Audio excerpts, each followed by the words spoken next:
'ఇట్లు మీ వెధవ' ఈ టైటిల్ ఫస్ట్ నాకు త్రినాథ్ గారు చెప్పినప్పుడు ఆహ్, ఏంటి కరెక్టేనా ఈ టైటిల్ అని అడిగాను. లేదండి 100% అన్నారు. తర్వాత నాకొకసారి సినిమా చూపిచ్చారు. చూసినప్పుడు లేదు ఈ టైటిల్ 100% ఈ కథకి సెట్ అవుతదనుకున్నాను. సో, చిన్నప్పుడు వెధవ అంటే 1000 ఏళ్ళు ధనంతో వర్ధిల్లు అనేవారు. సో, అలానే ఈ సినిమాకి బోలెడంత డబ్బు రావాలని కోరుకుంటున్నానండి శంకర్ గారు. సో, ఈ సినిమా ఎవరి గురించి ఆడినా ఆడకపోయినా శంకర్ గారి గురించి అయితే ఆడాలి. ఎందుకంటే ఆయన ఒక ప్యాషన్‌తో వచ్చి ఒక కొత్త ఆయన్ని నమ్మి ఆయనే డైరెక్టర్, రైటర్ అండ్ హీరో అనే ఒక కాన్ఫిడెన్స్ ఆహ్, ఒక ప్రొడ్యూసర్‌కి ఇవ్వడం అండ్ ఆ కాన్ఫిడెన్స్ మీద ఈయన ఈరోజు ఈ సినిమా ఇంత బ్యూటిఫుల్‌గా ఫినిష్ చేసి ఎక్కడ కాంప్రమైజ్ కాకుండా ఒక మంచి అవుట్‌పుట్ అయితే బయటికి తీసుకొచ్చారు.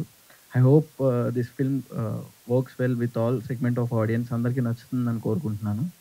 అండ్ త్రినాథ్ గారి గురించి చెప్పాలంటే నేను చేసిన నా ప్రీవియస్ ఫిల్మ్స్ అన్నట్లో కూడా త్రినాథ్ గారు యాక్ట్ చేశారు. He is a very good writer and ఒక మంచి పెర్ఫార్మర్ కూడా.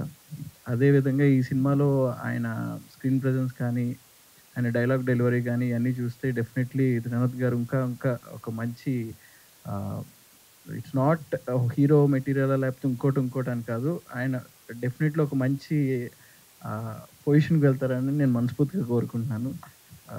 Shine bright sir. And main ఈ సినిమాలో జగదీష్ చీకటి లైక్ నేను నా లాస్ట్ ఫిల్మ్ 'కోటబొమ్మలి పిఎస్' కానీ, నా ఫస్ట్ ఫిల్మ్ 'జోహార్' కానీ, నేను చేసిన అన్ని ఫిల్మ్స్‌కి ఆయనే cameraman. Like we are like brothers అనమాట. సో, ఆహ్, ఆయనకున్న సెన్సిబిలిటీస్ అన్నీ లైక్ ఇట్స్ మోర్ ఓవర్ ఒక కెమెరామాన్‌కి, ఒక డైరెక్టర్‌కి ఉండే సింక్ చాలా ఇంపార్టెంట్. సో, జగదీష్ గారితో ఆ ఫ్లెక్సిబిలిటీ అండ్ ఇది చాలా అద్భుతంగా ఉంటది. అండ్ నేను ఎప్పుడూ ఒక విషయం షేర్ చేసుకోవాలనుకున్నాను ఆయనతో. లైక్ 'జోహార్' సినిమా చేస్తున్నప్పుడు నేను ఫస్ట్ టైమ్ ఆయనకొక కాఫీ షాప్‌లో కూర్చొని కథ చెప్పినప్పుడు, "సార్ ఈ సినిమా నేను సొంతంగా చేసుకుంటున్నాను. నేనే ప్రొడ్యూసర్‌ని. నా దగ్గర బడ్జెట్ లేదు" అంటే, "సార్ ఫస్ట్ షూట్ ఎప్పుడు స్టార్ట్ చేద్దాం చెప్పండి" అన్నారు. సో, అలాంటి కన్విక్షన్ ఉన్న మనిషి. సో, ఆయన ఎప్పుడూ కమర్షియల్‌గా కాకుండా ఒక క్రియేటివ్‌గా ఒక సినిమాని ఎలా జస్టిఫై చేయొచ్చు అనే దాని మీద ఆయన థాట్ ప్రాసెస్ ఉంటది. డెఫినెట్‌లీ మీరు ఇంకా మంచి గొప్ప సినిమాలు చేయాలని కోరుకుంటున్నాను sir. I wish you all the best. Thank you. And అదేవిధంగా 'దేవిప్రసాద్' గారు, 'గోకరాజు రమణ్' గారు చాలా పెద్ద ఆర్టిస్టులందరూ ఈ సినిమాలో ఆహ్, చేశారు. సార్ నేను చూసాను సార్ సినిమా చాలా అద్భుతంగా ఉన్నాయి. అండ్ హిలేరియస్ ఎంటర్‌టైనర్ అండి. డెఫినెట్‌లీ ఒక యూత్‌ఫుల్ కామెడీ ఎంటర్‌టైనర్‌గా ఈ సినిమా ఫీల్ అవుతారు. అండ్ 'ఆర్‌పి పట్నాయక్' గారి గురించి ప్రత్యేకంగా చెప్పాలంటే నేను అందరూ ఆయన పాటలు వింటూ ఆహ్, ఎదిగాం.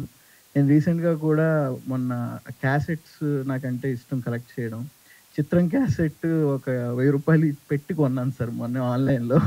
సో, అలాంటి పాటలు లైక్ ఆ నోస్టాల్జియా మూమెంట్స్ మేము ఎప్పటికీ మర్చిపోలేం. అండ్ 'తాగుబోతు రమేష్' గారు కానీ లైక్ అందరికీ కూడా I wish you all the best అండి. Thank you. సో, మీ లైఫ్‌లో ఉన్న ఎదవ ఎవరు? Sir safe answer. ఓకే. మీరు ఓకే. మీ తర్వాత మీ గ్యాంగ్‌లో ఎవరికైనా టైటిల్ ఇయ్యాలి అంటే ఎవరికిస్తారు చెప్పండి? మా తమ్ముడికిస్తాను. ఓకే. ఓకే. థాంక్ యూ అండి.